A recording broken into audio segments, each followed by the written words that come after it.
Welcome to Reread. Today we're on the third story arc in the X-Wing Rogue Squadron comic book series called Battleground Tattooine. And this one, Wedge and the Rogues, it starts off, they're accepting an invitation by Huff Darklighter to a memory of celebration. I can't remember, some kind of memoriam for Biggs. He makes an ice statue of Biggs, which is very important, very expensive if you're on Tattooine.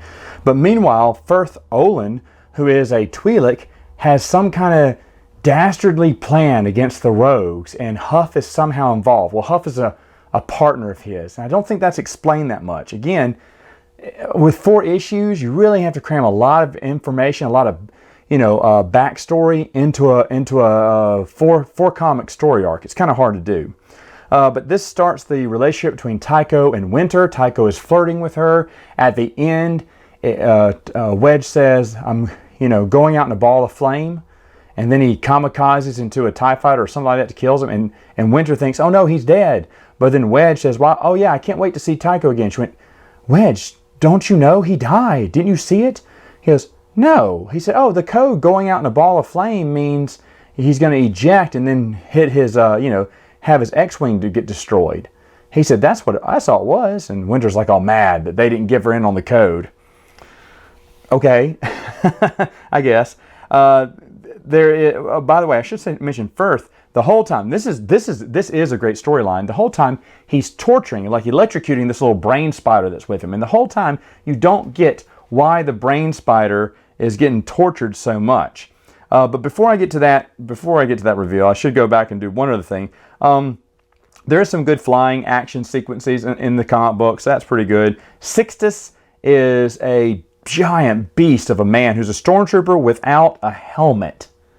I don't get that. But anyway, he decides that the Imperials who are involved on Tatooine serve without honor, and it's all about honor for him, so he decides to join Rogue Squadron's mission to take out Firth and the disloyal Imperial who's in league with Firth.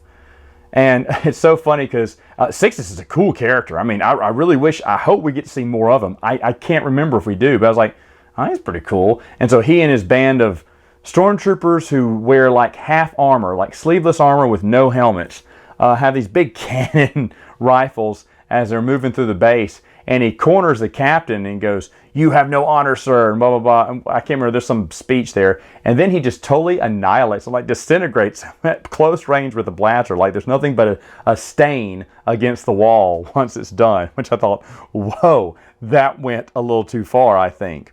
But at the end, the cool thing is that when Firth Olin is escaping from Rogue Squadron, he comes across as the brain spider, goes, "What do you want?" And then this is a very cool ending. I don't think it's picked up later on, but I think this is the best ending of any of the story arcs so far that I've read.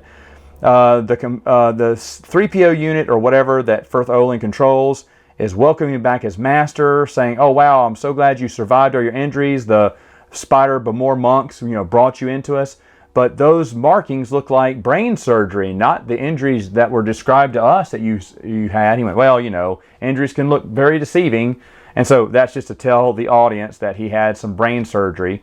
And they placed a restraining bolt on his pet Bamor monk. Well, that's because the brain spiders switched out the brains of Bib Fortuna, who is now alive and well and back in a body from tales from Jabba's palace. This was one of the most brilliant things that Michael Stackpole ever did in the comic book. I do not know of anything that trumped this moment, because the first time I knew what it was immediately when I read the storyline, and I remember reading it for the first time and going, oh! I just thought that was so cool. Very rarely does Stackpole go outside of him and Timothy Zahn's own little sandbox to connect other things, and this was one of the first times he may have done something like this outside of Timothy Zahn. Connected, what was really Kevin G. Anderson's work in a way. But really good ending for that. Battleground Tattooine, even though the cover art is not that good, the storyline is, well, still not that good. But the Bib Fortuna thing was really cool. And I mean, like I said, good flying action, I guess. It's okay. But it's really underwhelming when compared to his novels. But is that for every story arc? Well, I don't know. Find out next time.